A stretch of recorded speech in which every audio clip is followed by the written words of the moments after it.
was about 7 in Iran, and for myself as an experience, I think I've kind of blocked out exactly what happened.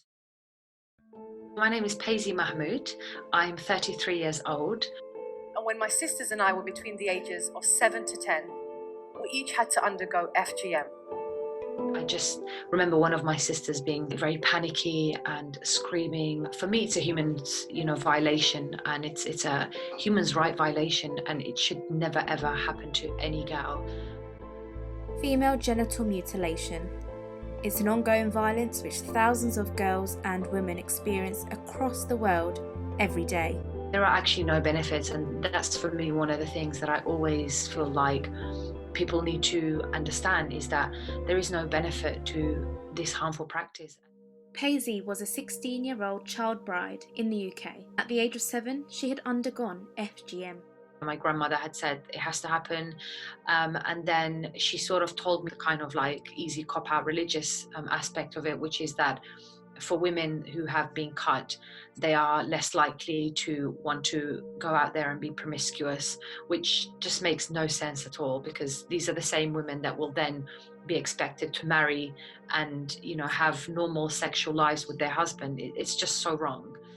The trauma and the psychological effect of it is huge. So I'm completely against it in every way, shape and form. I've had conversations with older women in my family. For them, it's very normal because it's something they've experienced. So I definitely think there's a massive cultural impact. My understanding of religion and, having been sent to study the Quran when I was younger, I know it's something that is not compulsory and it's not actually motivated by religion. The first sort of conversations I had about FGM, it was more trying to understand or accept that this really violating act happened. And I think you just automatically picture yourself as a child who, children are very vulnerable, and I think for me it was really hard to accept that happened. So it definitely impacted me mentally. Many girls like Payzee underwent FGM, then came to the UK, but it's also being practiced here in Britain. And it's scary to think that people just don't know. Those people that carry out the procedure, which is very scary because these people are not trained, professionals, and you only can imagine what could go wrong with something like this. As I got older and I sort of, questioned my body and what had happened through FGM, it definitely left me very confused. It's one of those things that, because it's happened, you don't have any control over it, but just thinking of it, it's a really hard thing to accept. What is FGM? I didn't know about it. I'd never heard of it. My mum actually explained what it is, and it was so scary how she very casually told us. She just said, yeah, this had to be cut off for this reason. And just thinking about it, it sort of makes you feel really kind of sick, in your stomach. It just sounds so bizarre, that you would just wake up one day as a little girl and then that's your fate. One of my older sisters, she was left physically very, very damaged because of what happened. Her experience that she shared, it was just honestly horrific. I think for all me and my sisters, it was just extremely traumatic to learn that something like that happened. FGM is mostly carried out on young girls between infancy and the age of 15. More than 200 million females have been cut in Africa, the Middle East and Asia.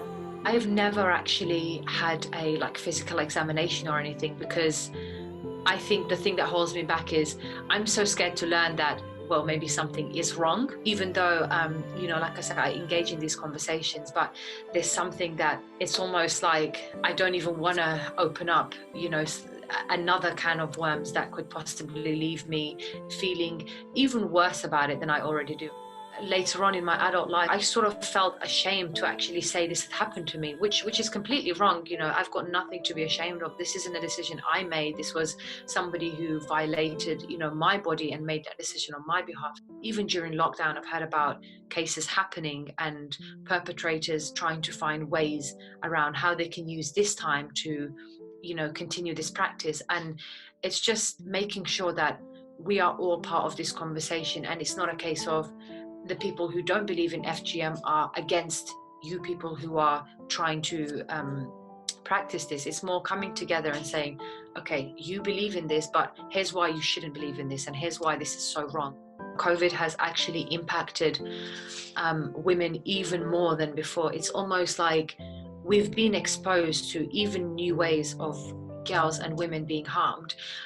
In terms of FGM, I heard of a case, actually, I think it was in Morocco, of a father who had, under the pretenses of taking his daughters to get COVID-19 medication, he'd actually taken them to be, to undergo FGM. I think the period of being locked down, a lot of people feel like they're even more invisible to the eyes of the law or to the eyes of agencies, so they are actually using this time to take this abuse even further and just to continue it, which is really scary. We're talking about children who usually would have been in school or would have had contact with the outside world, who may have been able to raise the alarm, but now they're cut off from the outside world. So it's actually heightened the risk. We need to be a little bit more aggressive with, in terms of conversation, in schools, with young people, in the media.